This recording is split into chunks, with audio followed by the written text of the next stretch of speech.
አንድ ሰው መንፈሳዊ ሆኖ ለምንድን ነው የሚፈራው? ማለት ፍርሃት እኮ ማለት አንድ ሰው መንፈሳዊ ከሆነ እኮ የሁሉ ነገር መነሻና መድረሻው ፈጣሪው ነው ብዬ ነው የማስበው። በቃ መንፈሳዊ ሰው ከሆንክ ፈጣሪ አለ፣ ለሚያስፈራኝ ነገር አምላክ አለ፣ ፈጣሪ አለ፣ ልዑል እግዚአብሔር አለ ብለህ እኮ ነው የምታስበው አይደለ? ታዲያ ፈጣሪ አለ ብለን ካሰብን ለምንድን ነው የምንፈራው? አንድ ገጠመኝ ልንገራችሁ። አንድ እህታችን ቀን 10 ሰዓት አካባቢ ነውና ኩታ ለብሳ ወደ ቤተ ክርስቲያን መዝሙር ክፍል እየሄደች ነውና ድንገት ማለት ኦፍ ኮርስ ድንገት የሚባል አይደለምና ጀስት ከአንዱ መዝሙር የሆነ እንትን አለ ቤት አለ። ከዛ ወደ አንዱ ቤት ስትሄድ የሆነች አውሬ ነገር ከሩጥ ብላ የሆነ ቦታ ስትገባየችና ከዛ በዛው ደንግጣ በቃ ራሷን ከዛ ብዙ ፈተናዎች አጋጠሟት።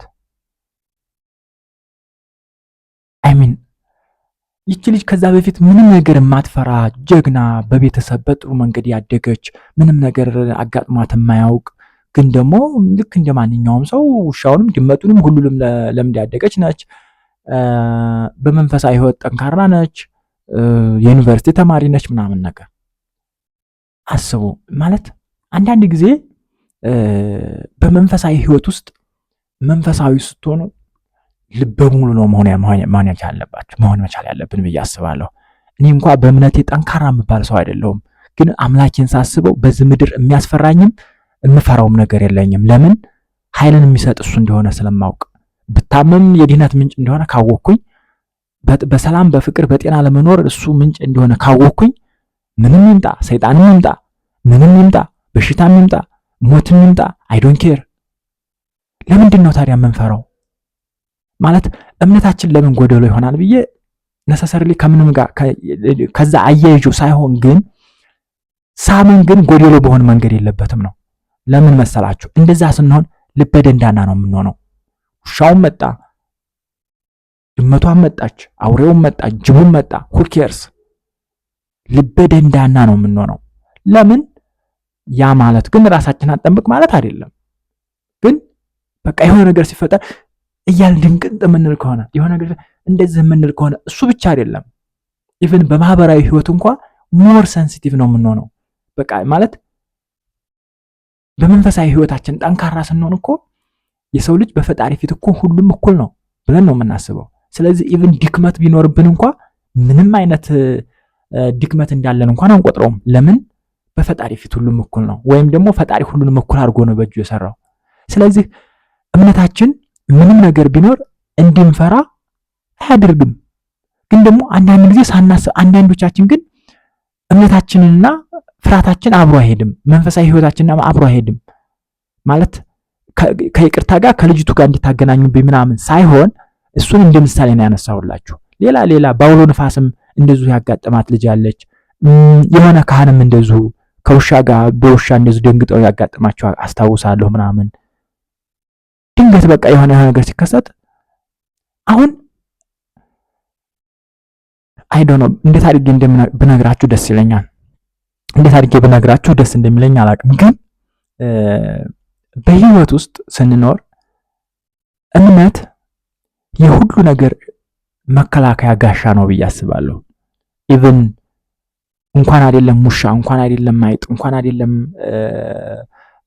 ንፋስ፣ እንኳን አይደለም ጎርፍ፣ ሌላ ቀርቶ በዚህ ዓለም ላይ እጅግ አስፈሪ ነገሩ እንኳን ቢመጣ ፈጣሪ ካለ ለኔ ፈጣሪ እኔን ለመፈተንና መልካም ነገር ሊሰጠኝ ስላሰበ ነው ብዬ ካሰብኩ፣ እምነቴ ሙሉ ሆኖ ልቤ ደንዳና ከሆነ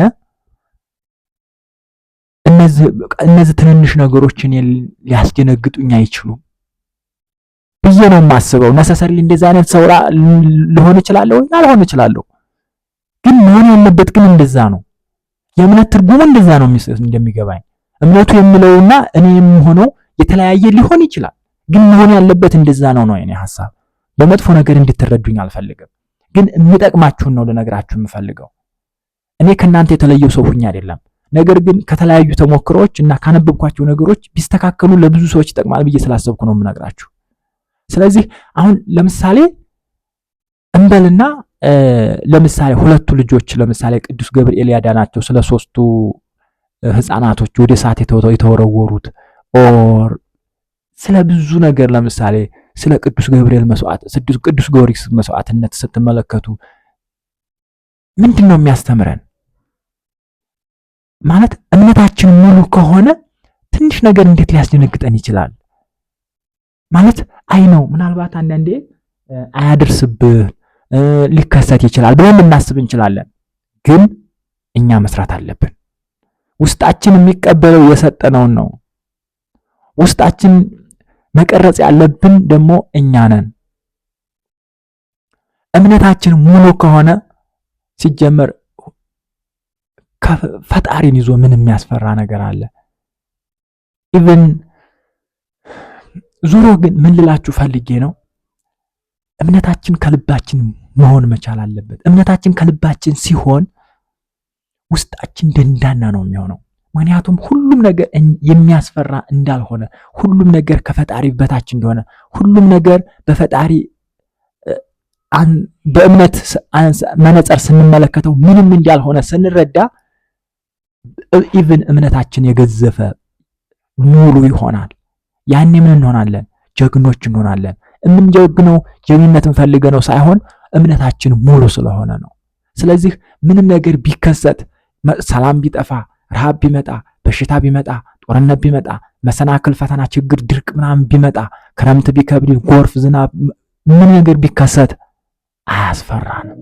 ምክንያቱም ማንነታችን ውስጣችን በፈጣሪ የተሞላ ስለሆነ እኛነታችን የፈጣሪ ውጤት ነው ብለን ካሰብን ብንሞትስ who cares? ለምን? ፈጣሪ እሱ ስለወደደ ነው ያደረገው። ስለዚህ እምነታችንን በዛ ልክ አድርገን ከተቀበልነው ለምንድን ነው የምንፈራው ታዲያ? ለምንድን ነው ውስጣችን እንደዚህ ብለን ማለት እምነት እንደራቀው ሰው ውስጣችን የምንሰፈሰፈው ለምንድን ነው? ውስጣችን የሚሸበረው ለምንድን ነው? ስለዚህ እምነታችን ሙሉ መሆን መቻል አለበት። ራሳችሁን ጠይቁት። በተለይ መንፈሳዊ እህት ወንድሞቼ፣ እናት አባቶቼ፣ ለእናንተ ትልቅ ክብር አለኝ፣ ለእናንተ ትልቅ ፍቅር አለኝ፣ ለእናንተ ትልቅ ቦታ አለኝ። ነገር ግን በዛ መልኩ ግን ውስጣችሁ እንዲጎዳ ግን አልፈልግም። አትሊስት ትንሽ ነገር ብታስተካክሉ ካላችሁ በላይ እጅግ በጣም ሙሉ ካላችሁ በላይ እጅግ በጣም ትልቅ ልትሆኑ ትችላላችሁ። ስለዚህ ይሄ ደግሞ ለወደፊት ህይወታችሁ ኢቭን ጸሎታችሁን እምነታችሁን ደግሞ የበለጠ ከፍ ያደርገዋል። ስለዚህ እኔ ከናንተ ተሽዬ ስለ እምነት ሙሉነት እየተናገርኩ አይደለም። ግን ደግሞ ምናልባት የምትታየኝ ቀዳዳ ብትደፈን ለእናንተ ምናልባት እጅግ በጣም ልጠቅማችሁ ስለምትችል ነው። ስለዚህ ኤኒዌይ ግን ስናምን ውስጣችን የእውነት እምነታችን ከልባችን ሲሆን ልባችን ደንዳና ነው የሚሆነው። ለምን ልባችን ይፈራል? እስኪ ውስጣችሁን ጠይቁት። ለምንድን ነው የምንፈራው? በቃ የሆነ ልበ ሙሉ ነው የምንሆነው አይደለ? እንደው ኢቭን እንኳ የጸሎት መጽሐፍ አንብበን ስንነሳ እንኳ ልባችን የሆነ የሚሰማን መደሰት የሚሰማን ሙሉነት ኢቭን በቀላሉ እንኳ የሚገለጽ አይነት አይደለም። ያን አይነት መረጋጋት፣ ያን አይነት የመንፈስ መርካት፣ ያን አይነት የልብ ሙሉ መሆን እንዴት ትንንሽ ነገሮች ሊያሸብሩት ይችላሉ? አይ ነው ምናልባት ቅድም ለምሳሌ የሚያስፈሩን የሚያስጨንቁ ምናምን ነገሮች ቢኖሩ ምንድነው የእግዚአብሔር ቃል የሚለው ምንድነው? የሚያሳስባችሁ ነገር ኦር የሚያስጨንቃችሁ ነገር ቢኖር በእኔ ላይ ጣሉት ነው የሚለው አይደለ? ኢቭን እንደዛ የሚያሳስብ የሚያስጨንቅ ነገር ቢኖር እንኳን ወደዛ ለፈጣሪ ማስቀመጥ፣ ለፈጣሪ መተው ወይም ለፈጣሪ መስጠት፣ ዘንኛ በጸሎት ከፈጣሪ ጋር መገናኘት። ከዛ በኋላ ሁሉም ነገር ኦቨር። ከኛ የሚጠበቀው እኛ በምንችለው መልኩ ስራችንን በአግባቡ መስራት፣ መንፈሳዊንም ሆነ ዓለማዊ ለስጋ የሚጠቅማን። ስለዚህ እንደዛ እያደረግን ማሰድ እንጂ ለምንድን ነው የምንፈራው?